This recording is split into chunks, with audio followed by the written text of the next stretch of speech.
Anggaran biaya variabel. Anggaran ini berupa informasi realistis mengenai biaya yang dapat digunakan untuk menghitung jumlah anggaran untuk berbagai macam volume keluaran atau tingkat aktivitas dalam setiap pusat tanggung jawab. Langsung saja kepada contohnya, pada tabel 4.1 di halaman 70, pada buku penganggaran, Departemen A mengeluarkan rumusan biaya anggaran variabel, atau teman-teman bisa melihat pada Excel yang sudah disediakan oleh kelompok. Selanjutnya, pada tabel 4.2 diketahui data biaya aktual, atau kalian bisa melihat pada halaman 71. Tabel 4.1 dan 4.2 dipakai untuk mengerjakan laporan kinerja biaya bulanan X. Atau kalian bisa melihat pada tabel 4.3. Pada tabel 4.3, kita akan mengerjakan laporan kinerja biaya bulanan ke X. Perhitungan sasaran anggaran biaya dengan rumus fixed cost ditambah variable cost. Pada gaji supervisor diketahui bahwa biaya tetapnya sebesar 2.500.000 dan biaya variabelnya menurut jam kerja langsung adalah 0. Maka pada gaji supervisor 2.500.000 ditambah dengan 0 sama dengan sasaran anggaran variabelnya sebesar 2.500.000. Selanjutnya, biaya aktual 2.500.000 didapat dari data biaya aktual pada tabel 4.2. Sehingga varians biaya adalah sasaran anggaran variabel dikurangi dengan biaya aktual sebesar 0. Selanjutnya, pada jenis biaya bahan penolong, diketahui bahwa biaya tetapnya adalah 0 dan tarif biaya variabelnya sebesar 15.000 per jam kerja langsung. Karena diketahui bahwa jam kerja langsungnya adalah 200, maka 15.000 dikali dengan 200.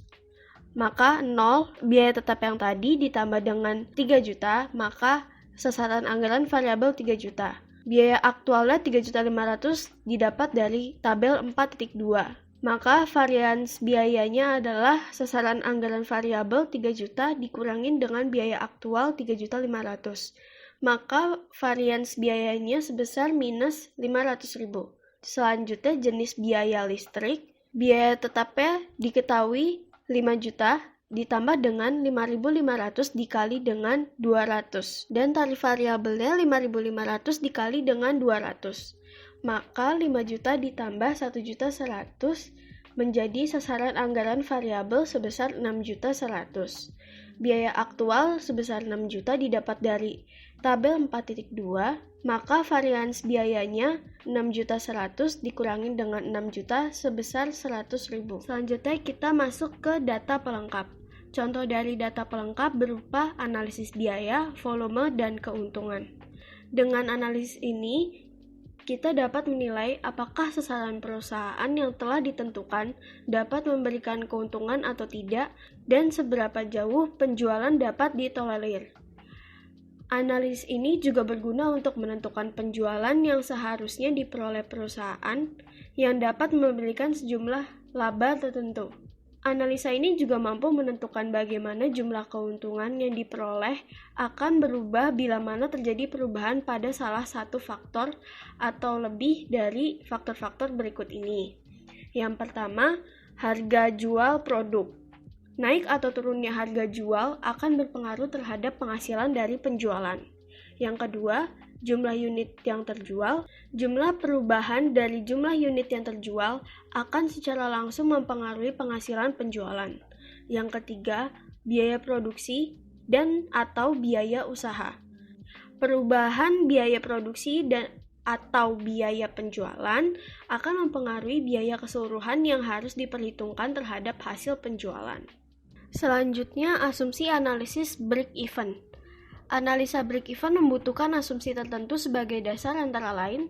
Yang pertama, biaya pada berbagai tingkat kegiatan dapat diperkirakan jumlahnya secara tepat. Nah, dengan demikian, perubahan tingkat produksi dapat dijabarkan menjadi perubahan tingkat biaya. Yang kedua, biaya yang diperkirakan dapat dipisahkan antara yang bersifat variabel dan yang bersifat tetap. Yang ketiga, tingkat penjualan sama dengan tingkat produksi. Berikutnya adalah cara penentuan tingkat break-even. Yang pertama ada pendekatan secara tabelaris, yaitu dengan cara menghitung jumlah penghasilan dan biaya pada berbagai tingkat atau volume penjualan atau produksi. Yang kedua, pendekatan secara grafis, yaitu dengan menggambar kurva penghasilan, biaya tetap, dan biaya total pada berbagai tingkat penjualan atau produksi. Yang terakhir, pendekatan secara aritmatik, yaitu dengan menggunakan rumus. Nah, yang pertama kita akan membahas mengenai pendekatan secara tabelaris. Teman-teman bisa membuka buku halaman 73 atau tabel 4.4. Pada tabel 4.4 diketahui daftar rencana penjualan perusahaan Primaguna. Data inilah yang nanti akan menjadi acuan kita untuk menghitung proyeksi laba rugi perusahaan.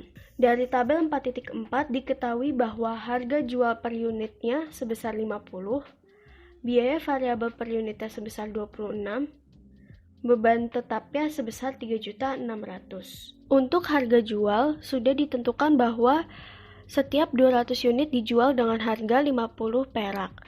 Biaya variabel per unit diketahui 26 dari 5.200.000 dibagi dengan 200.000 unit menjadi 26. Nah, selanjutnya kita akan memperhitungkan proyeksi laba rugi perusahaan. Nah, di sini kita akan membuat proyeksi dengan 100.000 unit produksi, 125.000 unit produksi, 150.000 unit produksi, sampai pada 200.000 unit produksi. Cara menghitung penghasilan yaitu dengan mengkalikan harga jual per unit dengan tingkat produksinya. Contohnya pada produksi 100.000 unit, penghasilannya sebesar Rp50 dikali dengan 100.000 unit, maka diketahui sebesar 5 juta. Selanjutnya ada biaya variable cost. Nah, biaya variable cost ini kita hitung dengan mengkalikan biaya variabel per unit dikali dengan unit produksinya. Contohnya, pada 100.000 unit produksi, maka biaya variabel per unitnya 26 dikali dengan 100.000 unit. Maka ketemu hasilnya sebesar 2.600.000. Untuk biaya fixed cost, sudah diketahui bahwa biaya tetapnya sebesar 3.600.000, maka kita akan menulisnya sebesar 3.600.000. Selanjutnya ada biaya total cost. Nah, total cost ini adalah jumlah dari variable cost ditambah dengan fixed cost sebesar 6.200.000. Nah, untuk laba yang dianggarkan pada 100.000 unit sebesar penghasilan dikurangin dengan biaya total cost. 5 juta dikurangin dengan 6.200.000, maka hasilnya rugi sebesar 1.200.000. Begitu juga dengan tingkat produksi yang lainnya. Nah, dari perhitungan proyeksi laba rugi perusahaan dapat kita simpulkan bahwa pada tingkat penjualan terendah, yaitu 100.000 unit, perusahaan akan menderita kerugian sebesar 1.200.000. Dan pada tingkat penjualan tertinggi, 200.000 unit, perusahaan akan memperoleh keuntungan sebesar 1.200.000. Volume BEP akan dicapai pada tingkat penjualan sebesar 150.000 unit, yakni pada tingkat penjualan 7.500.000. Selanjutnya kita akan mencari pada tingkat penjualan berapa sih break-even point itu dicapai. Caranya adalah teman-teman bisa melihat bukunya pada lembar selanjutnya atau di Excel yang sudah disediakan oleh kelompok.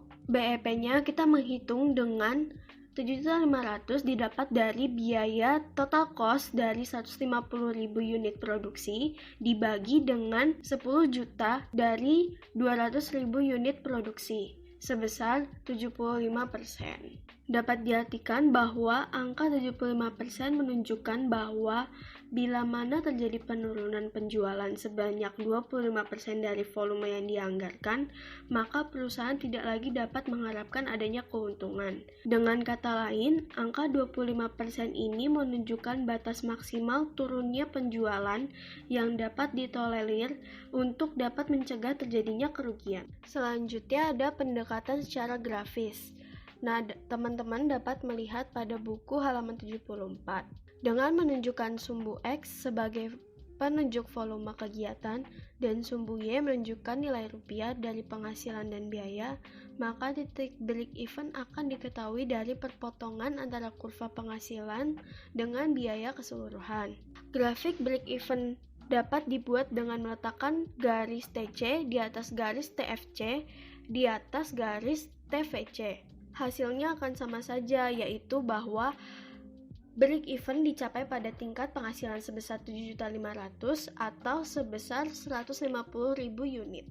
Selanjutnya, pendekatan secara aritmatik, yaitu dengan dua pendekatan, yaitu pendekatan total dan pendekatan per unit. Bila menggunakan pendekatan total, break even-nya rumusnya berupa total fixed cost dibagi dengan 1 dikali total variable cost dibagi penghasilan penjualan. Bila menggunakan pendekatan per unit, maka rumus break-even point-nya adalah total fixed cost dibagi harga jual per unit dikurangi dengan biaya variabel per unit. Untuk contoh, bisa dilihat pada halaman 75, yaitu dengan pendekatan total fixed cost sebesar 3.600.000 dibagi dengan 1 dikali total variable cost-nya sebesar 5.200.000 dibagi dengan penghasilan penjualannya sebesar 10 juta.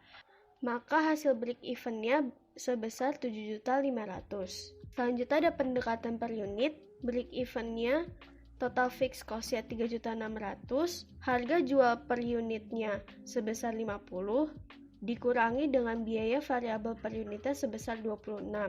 Maka break even point-nya adalah sebesar 150.000 unit. Selanjutnya adalah laporan kinerja. Laporan kinerja dibuat oleh bagian akuntansi berdasarkan laporan bulanan. Laporan ini tuh berisi perbandingan antara kinerja aktual dan kinerja yang direncanakan dan memperlihatkan setiap perbedaan sebagai varians kinerja yang menguntungkan atau yang tidak menguntungkan. Perbedaan yang jelas harus dibuat antara laporan keuangan eksternal dan internal.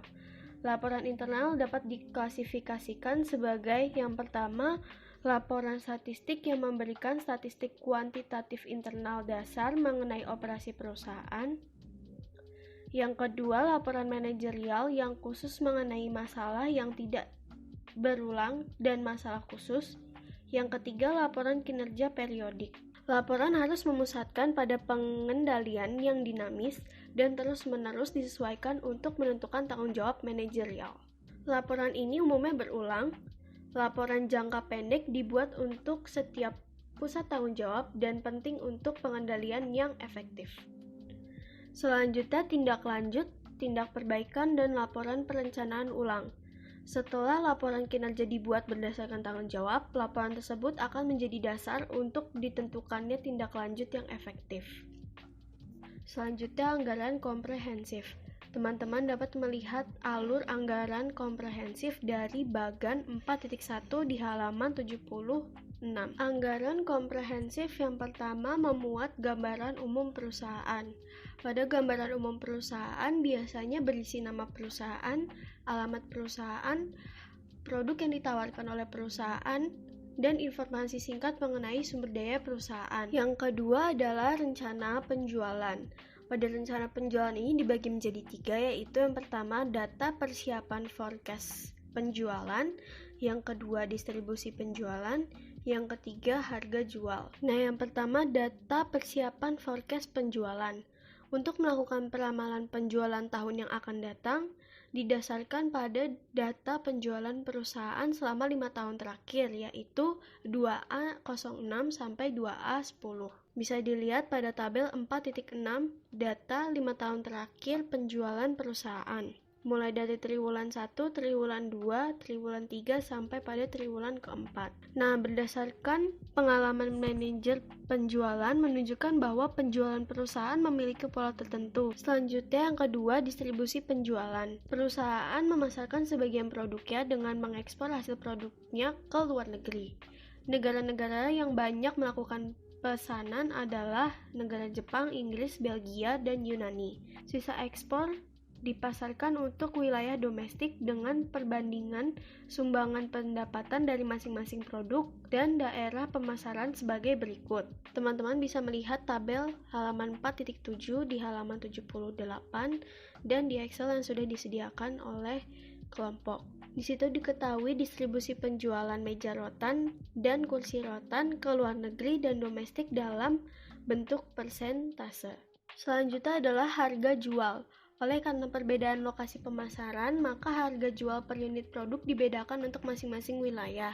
Nah, perusahaan ini mempunyai kebijakan untuk harga jual per unit untuk masing-masing produk dan wilayah berupa teman-teman bisa melihat pada tabel pada bagian ketiga di halaman 78 atau di Excel yang sudah disediakan. Di situ diketahui bahwa harga jual per unit meja rotan dan kursi rotan pada sektor luar negeri dan domestik berbeda.